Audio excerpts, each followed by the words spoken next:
We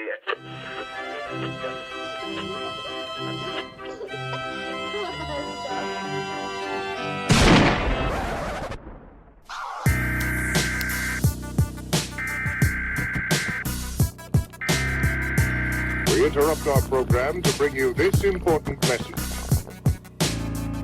You're listening to Carousel Sniper Victim, a Dead Glass Design production, with your host, Shaun Jeffery.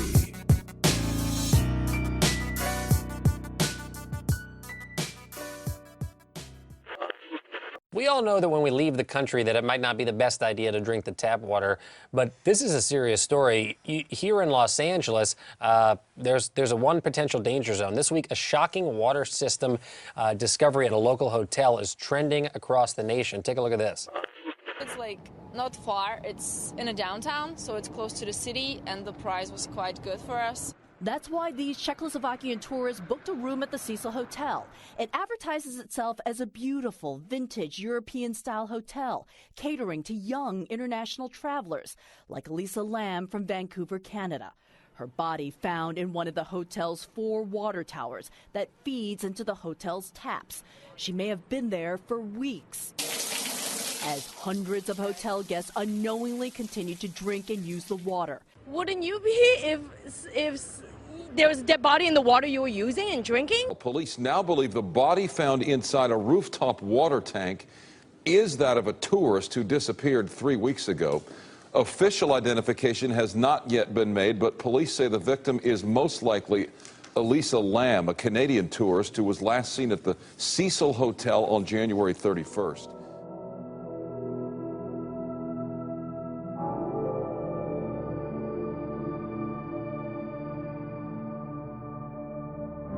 When you check into a hotel, you expect a few standard things. A comfy bed, perhaps room service, maybe even a nice warm shower. One thing you shouldn't have to worry about or even think about is whether you are bathing in water that a young lady has been decomposing in. But that is exactly what happened to guests staying at the Cecil Hotel. They bathed, cooked with, and drank water that a poor young lady had sat in, slowly decomposing, slowly bloating, slowly oozing down the pipes into people's showers and kitchen sinks for weeks. Straight up horror movie shit.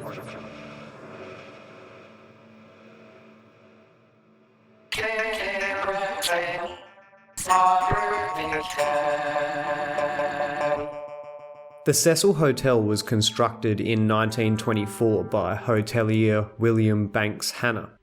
It first opened in 1927 as a destination for weary business travellers and tourists.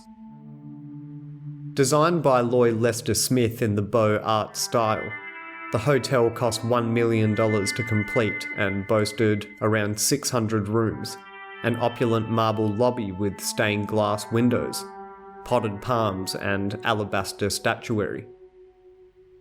Hanna had invested confidently in the enterprise, in the knowledge that several similar hotels had been established elsewhere downtown. But within 5 years of its opening, the United States sank into the Great Depression. Then, even worse, by 1931, the hotel's reputation for suicides and other violent deaths began. On November the 19th, 1931, Manhattan Beach resident W.K. Norton, 46, was found dead in his room after ingesting poison. Norton's death appears to be the earliest known suicide at the hotel. In September 1932, a maid found Benjamin Dodick, 25, dead from a self-inflicted gunshot wound to the head.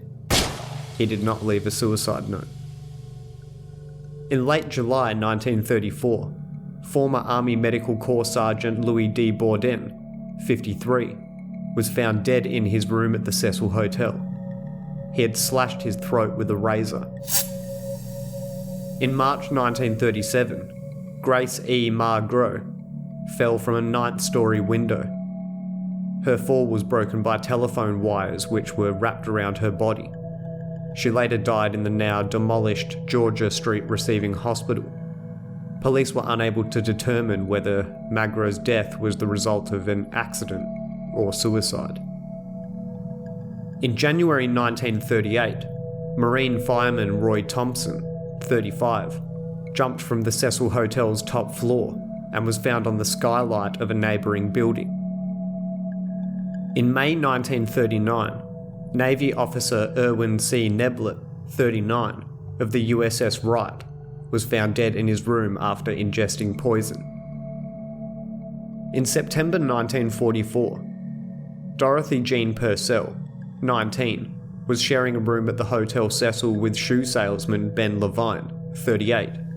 Purcell, who had apparently been unaware that she was pregnant, went into labour. Purcell later testified that she did not want to disrupt a sleeping Levine, so she went to the bathroom, where she gave birth to a baby boy.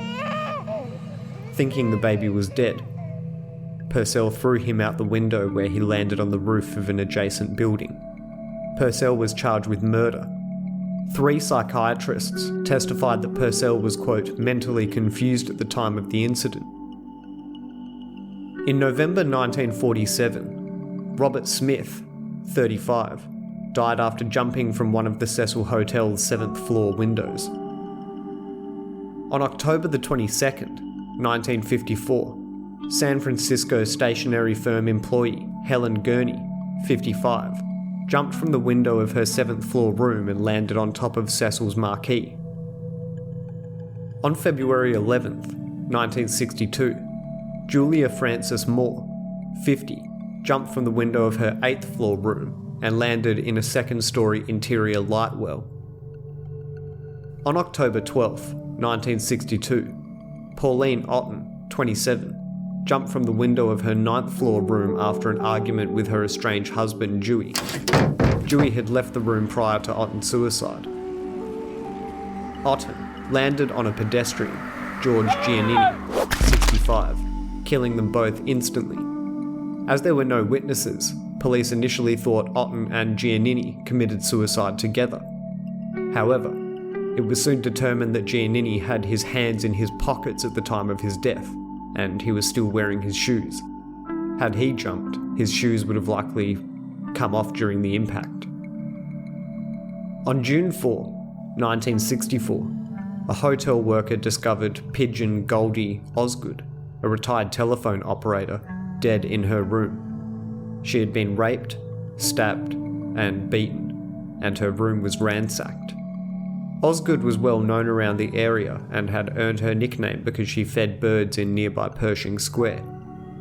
Near her body was the Los Angeles Dodgers cap she always wore and a paper sack full of birdseed. Hours after her murder, Jacques B. Ellinger, 29, was seen walking through Pershing Square, the area in which Osgood fed birds. He was walking in blood-stained clothing.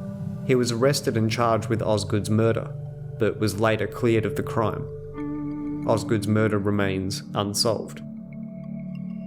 On December 20th, 1975, a still unidentified woman jumped from her 12th floor window into the Hotel Cecil's 2nd floor roof. She had registered at the hotel on December 16th. Perhaps most infamously, in the 1980s the hotel was rumoured to be the residence of serial killer Richard Ramirez, nicknamed the Night Stalker. Ramirez had been a regular presence on the Skid Row area of Los Angeles, but according to a hotel clerk who claims to have spoken to him, is rumoured to have stayed at the Cecil for a few weeks. Ramirez may have engaged in part of his killing spree while staying there. Another serial killer, Austrian Jack Unterweger, stayed at the Hotel Cecil in 1991. While there, he strangled and killed at least 3 prostitutes, for which he was convicted in Austria. He hanged himself shortly after his conviction. So looking back on this history, I think it's fairly safe to assume that the Cecil Hotel is probably haunted as fuck. It hasn't even been open 100 years and it's had more suicides and murders than it's had decent bookings. but that didn't seem to stop people from still checking in. One of those people was Elisa Lam.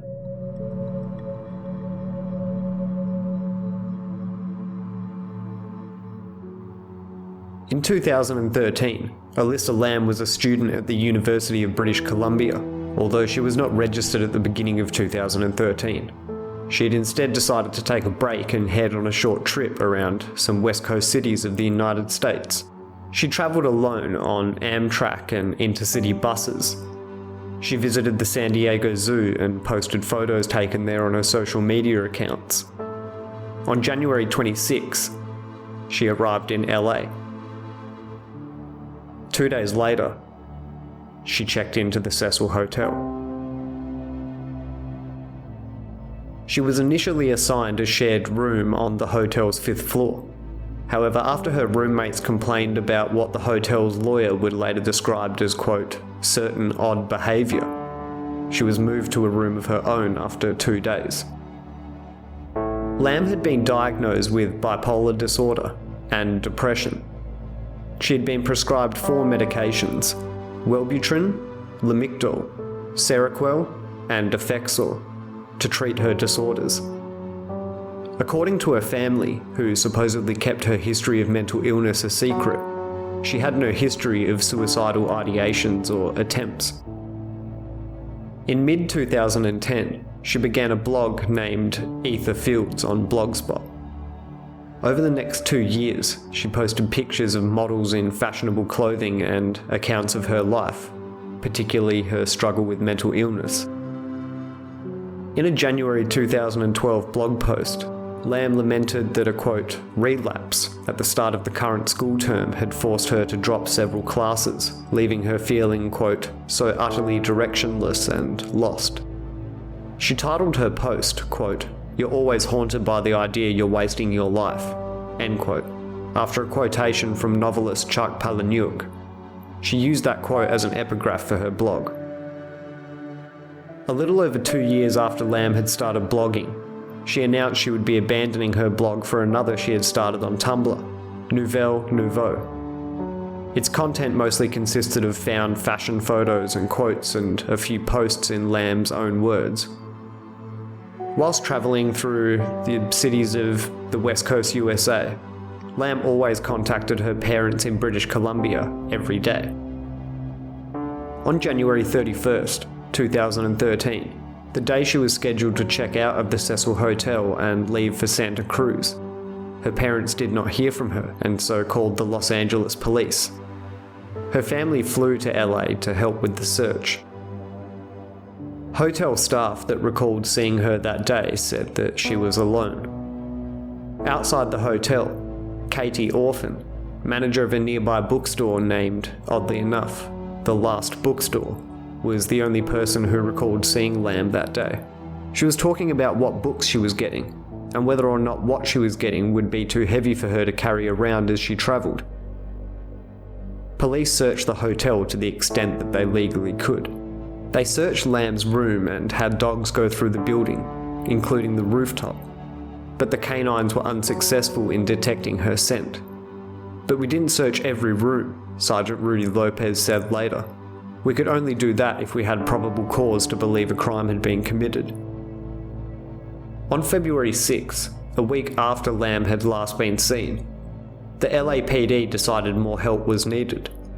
Flyers with her image were posted in the neighbourhood and online.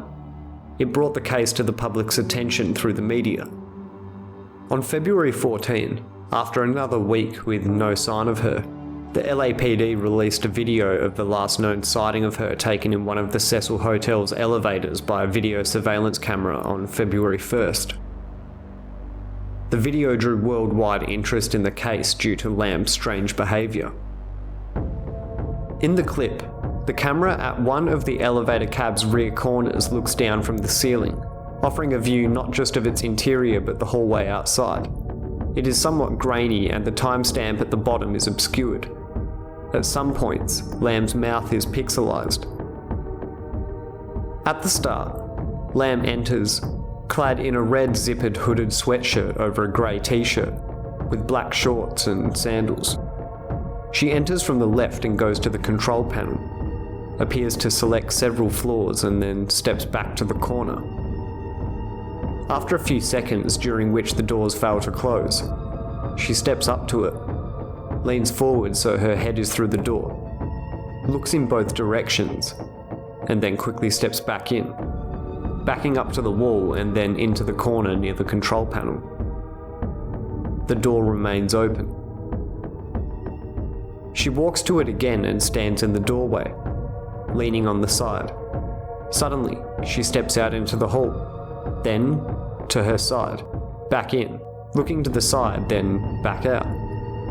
She steps sideways again, and for a few seconds she is mostly obscured behind the wall she has her back to just outside. The door remains open.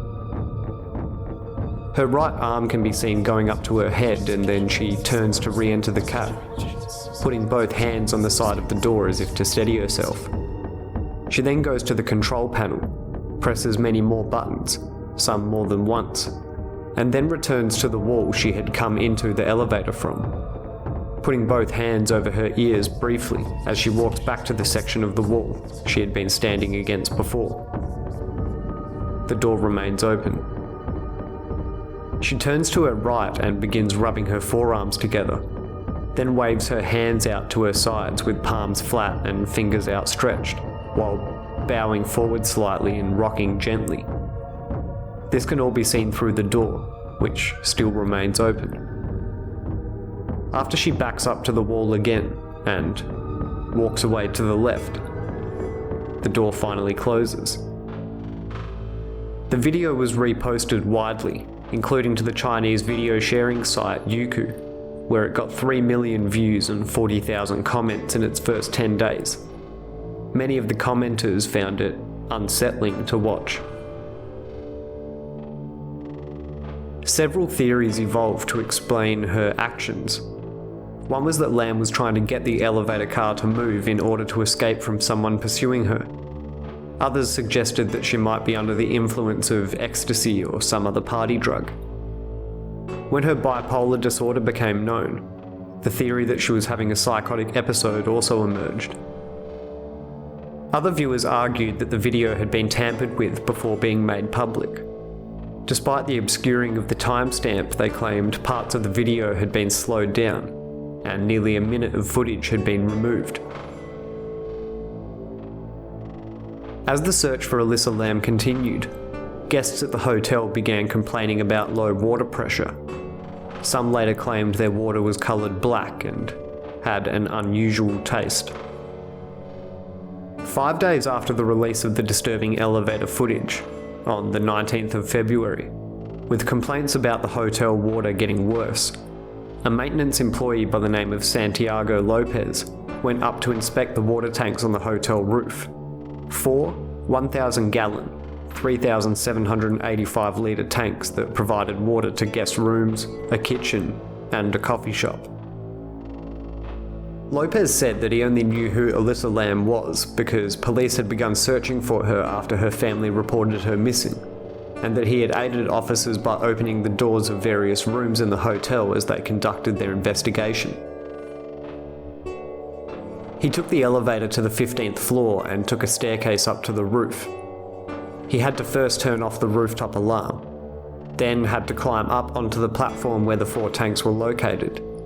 Then, he had to climb another ladder to get to the top of the main tank. Quote, "I noticed the hatch to the main water tank was open and looked inside. I saw an Asian woman lying face up in the water approximately 12 inches from the top of the tank." End quote. Police had checked the roof during their investigation, but did not think to look in the tanks. Lopez said that he didn't notice anything wrong with the alarm on the door to the roof that day, nor had he heard it go off at any point during Lam's stay. He said that to the best of his knowledge, no other hotel guests have been able to access the water tanks.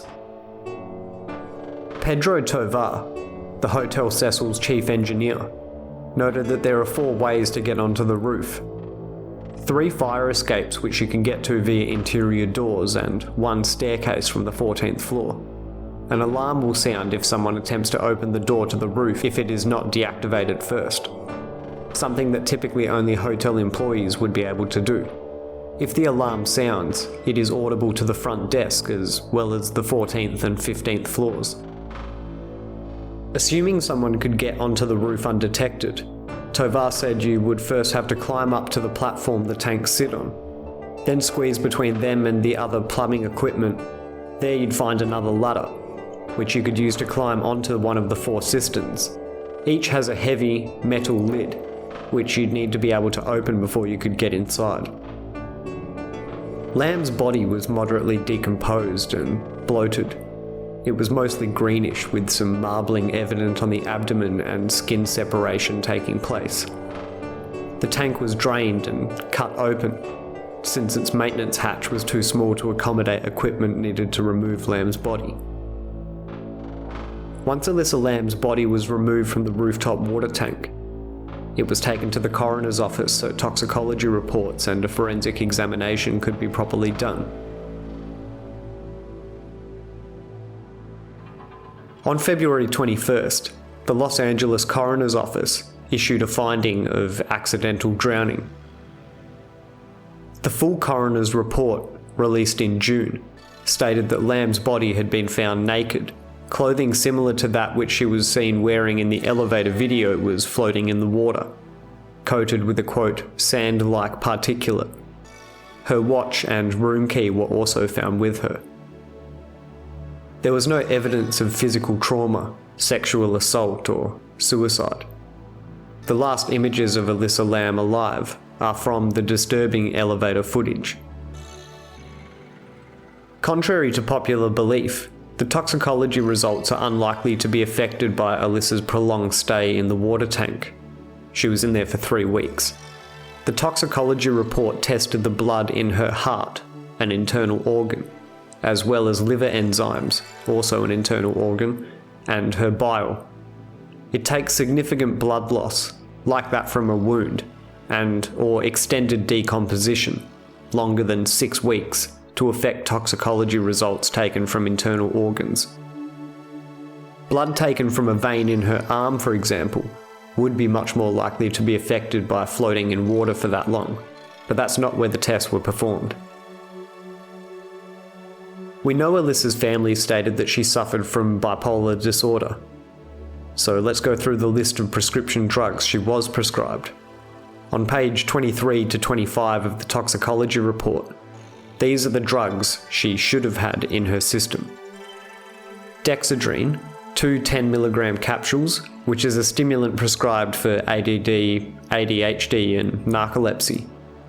Lamictal, 100mg, an anticonvulsant and mood stabilizer prescribed for epilepsy and bipolar disorder. Seroquel, 25mg, antipsychotic prescribed for schizophrenia, bipolar disorder and major depressive disorder. Effexor, 225mg, an antidepressant prescribed for major depressive disorder, generalized anxiety disorder, panic disorder and social phobia. And Wellbutrin, 300mg, atypical antidepressant prescribed for depression and the cessation of smoking. There are also 2 over-the-counter medications on the list: Advil, just ibuprofen like a pain reliever, and Sinutab, which is Sudafed, a decongestant.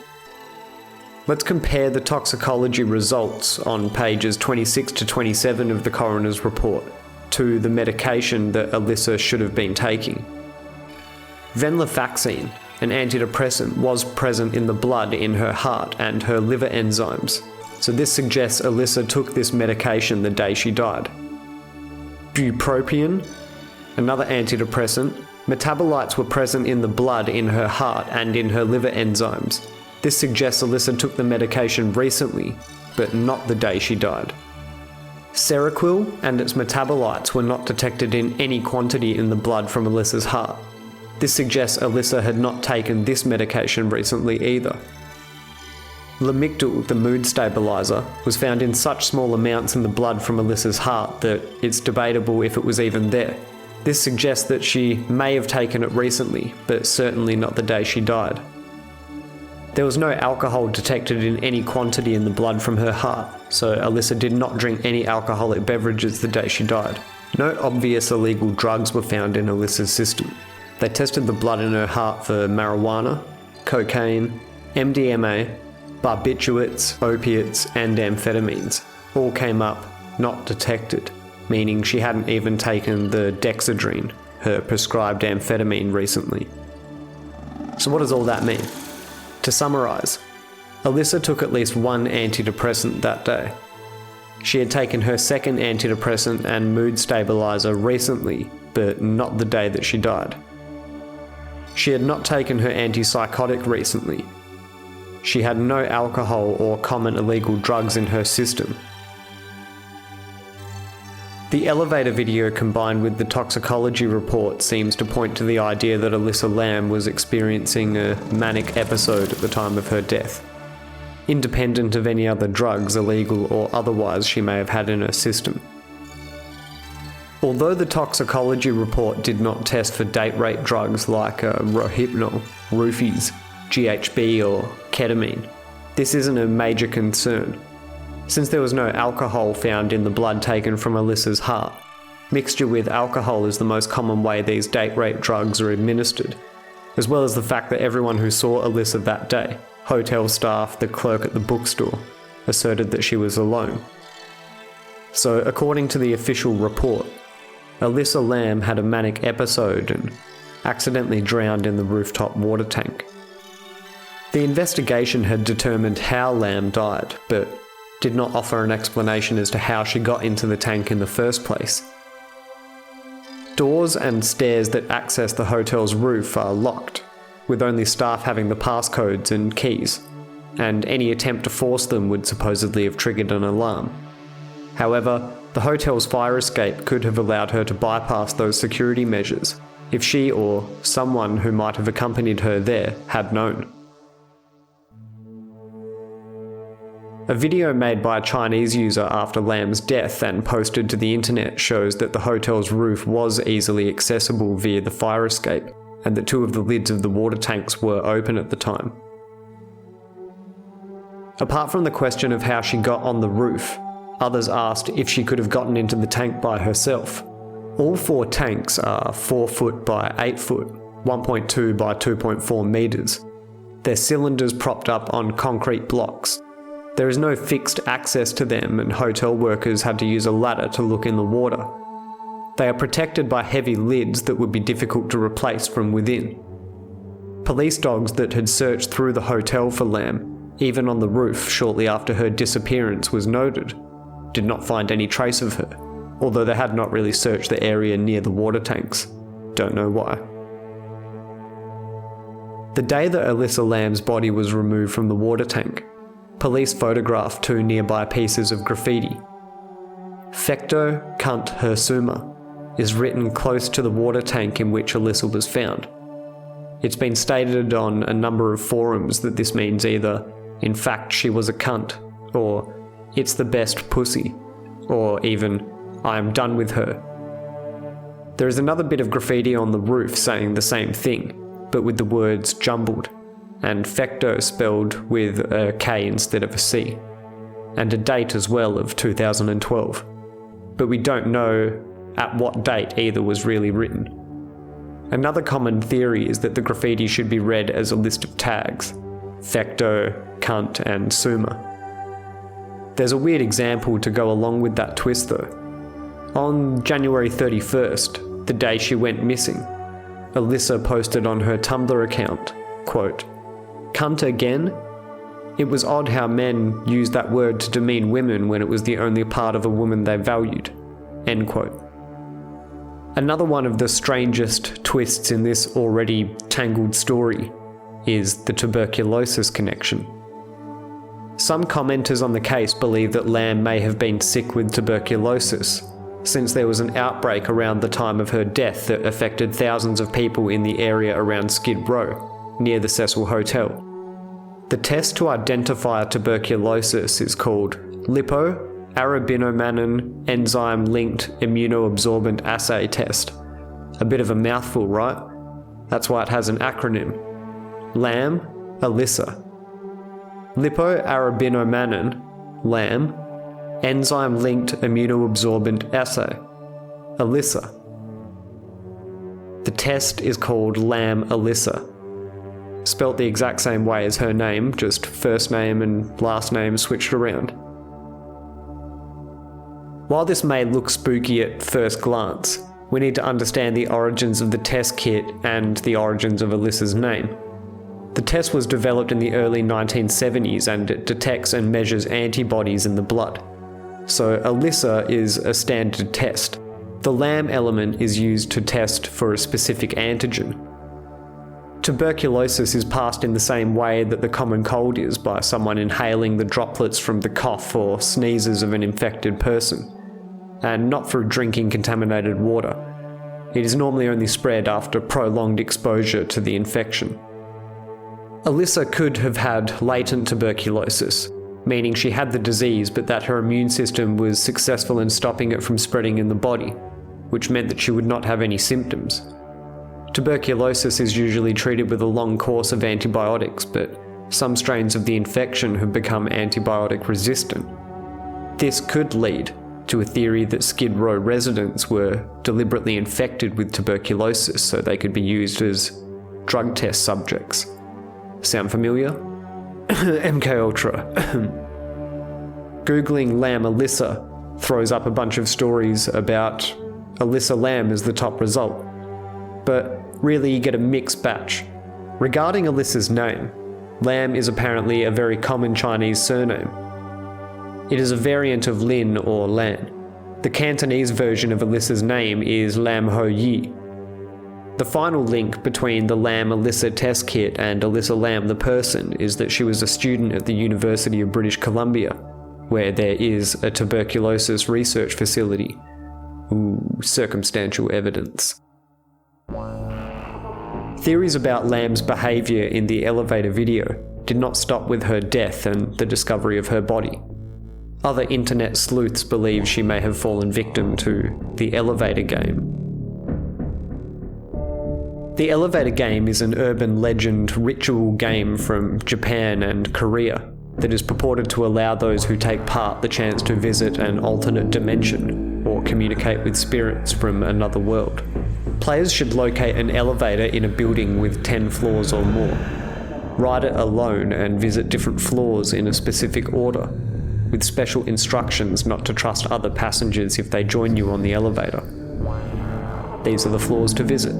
You get on, go to the 4th floor, then down to the 2nd floor, up to the 6th floor, down to the 2nd floor, up to the 10th floor, then down to the 5th floor. This is where a young woman might get on. At the 5th floor, a mysterious woman may enter the elevator and try to lure the player. According to the rules of the game, the girl must not be talked to or acknowledged in any way. She is an otherworldly entity looking to misguide the player into bringing them into a different realm. The only person in the other world is the participant that plays the game.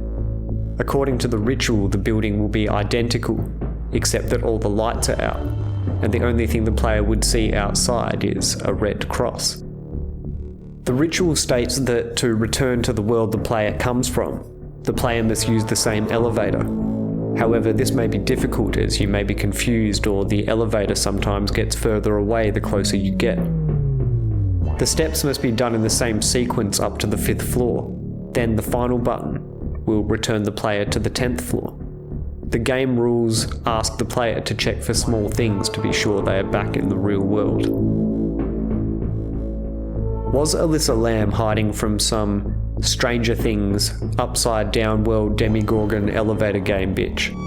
I doubt it. Some argued that she was attempting to hide from a pursuer, perhaps someone ultimately responsible for her death, while others said she was merely frustrated with the elevator's apparent malfunction. The autopsy report and its conclusions have also been questioned. For instance, it does not say what the results of the rape kit and fingernail kit were, or even if they were processed. It also records subcutaneous pooling of blood in Lam's anal area, which some observers suggested was a sign of sexual abuse. However, one pathologist has noted it could have also resulted from bloating in the course of the body's decomposition, as her rectum was also prolapsed. Even the coroner's pathologists appeared to be ambivalent about their conclusion that Lam's death was accidental. One page of the report has a form with boxes to check as to whether the death was accidental, natural, homicide, suicide, or undetermined. In large type and a sufficient distance from each other, the accident box is dated June 15. However, 3 days later, the undetermined box was checked instead. This was at some point in the 3 days before the report's release, noted as an error and crossed out and initialed. Since Elisa Lam's death, her Tumblr blog has been updated, presumably through Tumblr's queue option, which allows posts to automatically publish themselves when the user is away. Her phone was not found either with her body or in the hotel room. Whether the continued updates to her blog were facilitated by the theft of her phone, the work of some hacker, or through the queue function, is not known, nor is it known whether the updates are related to her death. As crazy as the mysterious death of Elisa Lam is, it actually bears some similarities to another case, that of Jamie Minor, from Austin, Texas. This is from a newspaper article that was published around the time of her death. The body of a 26-year-old woman who has been missing for more than a month has been found in a restaurant ventilation system. Jamie Minor was trying to enter the downtown restaurant through its ductwork when she became trapped and died. It is not clear how many days or even weeks she may have been trapped for before she died, and police have yet to determine the exact cause of death. They said when her body was found, she was, quote, obviously deceased. Jamie, who had a history of mental illness, was last seen on May 23rd, when she showed up for work as a hostess at the Trace restaurant at the W Austin Hotel. Supervisors were said to have been concerned by what they described as her, quote, erratic behaviour, and fired her before sending her home. They arranged for someone to pick her up at about 10 p.m, but by the time they arrived, she had already left. This is the last time anyone ever heard from her. She was discovered yesterday in the ductwork leading into Perry's Steakhouse between the first and second floors of the building, where she was believed to have been meeting a friend who works there. Police Commander Julie O'Brien said, "This appears to be an incredibly tragic accidental death." Commander O'Brien said police believe Minor left the hotel and walked to the restaurant where she used to work. According to the American Statesman, surveillance camera footage from the building shows that Minor tried to get into Perry's Steakhouse through a side door. She then tried to enter through a door in the parking garage around 9 p.m. Commander O'Brien said, "What we believe for reasons we don't quite understand yet is that Jamie entered the parking garage, went to the third floor and forced entry into the duct system, attempting to get into the restaurant that was located on the ground floor because she had a friend who worked there." She explained that the ductwork zigged and zagged inside the building and that Jamie managed to get trapped in an area she wasn't tall enough to get out of and couldn't move forward or backward from. She may have been trapped in there for days or even weeks before she died and was in a part of the building where her calls for help would never have been heard. When her parents hadn't heard from her in more than a week, they became concerned, but it wasn't until June 7th that they filed a missing persons report. According to the Statesman, on June 2nd, maintenance workers found personal items belonging to Jamie near an exhaust vent grate on the top floor of a parking garage attached to Norwood Tower building, where the restaurant is located on the first floor. On Saturday, homicide detectives, city crews and Austin firefighters broke into the ductwork at the second floor of the garage, and they found an obviously deceased person between the first and second floors. Jamie's mother, Pamela Minor, 59, said, "I'm just heartbroken she made the choices she did. I'm very saddened she couldn't get to safety. She probably became frantic. I'm very saddened by the suffering she went through." She also revealed that her daughter had been struggling with mental illness, including bipolar disorder since her early 20s. Sound similar to anyone? I think the reason people are so fascinated with these cases is because of all the misunderstanding and ignorance about mental illness. After seeing the video of Elisa Lam, reading her medical prescriptions and of course ruling out elevator portals to other dimensions and weird conspiracies of government-engineered tuberculosis outbreaks, it becomes pretty clear she was suffering from a manic or psychotic episode. People in the midst of an episode can do extremely irrational things. The human brain is a crazily complex and only vaguely understood thing. The symptoms of Elisa Lam's mania, impulsiveness, sense of heightened abilities, hallucinations, could, in my totally non-professional opinion anyway, reasonably lead her to climb in the tank and shut the lid. All theories aside, we will never know what she might have been hallucinating that motivated her to climb in that tank. If that is what really happened.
Take me away.